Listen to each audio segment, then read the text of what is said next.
Alors, en soi, déjà, la journée, ce n'est pas une nouveauté, hein. La journée internationale des migrants a été instituée et c'est célébré dans tous les pays du monde. Et chaque année, la thématique change. Et au Mali aussi, on essaie de changer un peu les villes où on organise. Tantôt, c'est Sikasso, c'est Kay, c'est Koulikoro, c'est Bamako. C'est une marque de reconnaissance pour les actions posées par les migrants dans un pays comme le Mali où l'apport de la diaspora représente 11% du produit intérieur brut, donc c'est important. Évoquer la question de la pandémie, c'est rester dans l'actualité. Parce qu'on sait que la pandémie a affecté à la fois les non-migrants, mais aussi les migrants. Les migrants, beaucoup d'entre eux étaient venus en congé, mais n'ont pas pu repartir parce qu'entre-temps, les frontières des différents pays ont été fermées. Mais aussi, ça a affecté les migrants irréguliers qui étaient sur la route, qui étaient bloqués au Maroc, en Mauritanie, en Algérie, en Libye, en Tunisie. Beaucoup d'entre eux ont été obligés de rebrousser chemin. En rebroussant chemin, c'est de l'argent perdu, c'est du temps perdu, mais c'est aussi beaucoup plus de danger pour eux parce que vous savez, les routes de la migration irrégulière sont des routes qui tuent.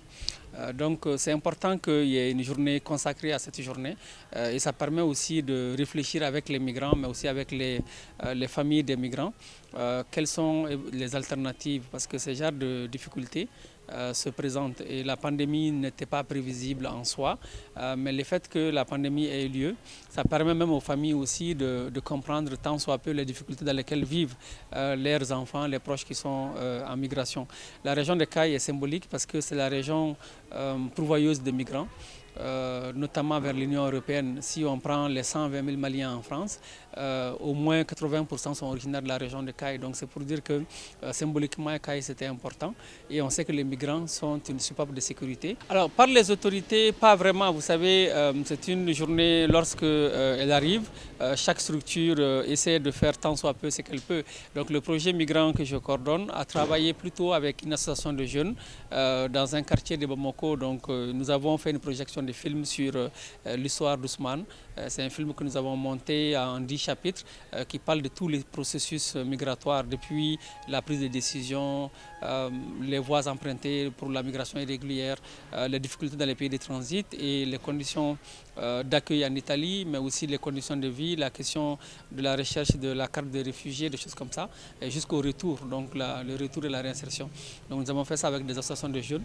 Les jeunes parce qu'ils sont les plus concernés par cette migration, donc c'était important de le faire avec eux, de les magnifier.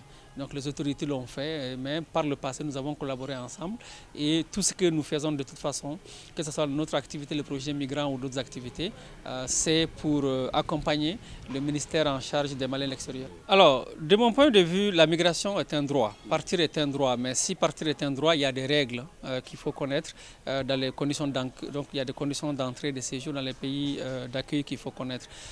Moi, j'exhorte les Maliens ou les étrangers de façon générale, tous les Africains, s'ils veulent partir, de s'informer sur les conditions d'entrée et de séjour dans les pays d'accueil, mais aussi d'emprunter plutôt la voie légale, chercher eux-mêmes leur passeport et réunir tous les papiers pour avoir un visa, parce que la migration irrégulière, elle fait perdre des vies, c'est une perte de ressources, donc c'est un manque à gagner pour à la fois les migrants, sa famille, mais aussi pour toute l'Afrique.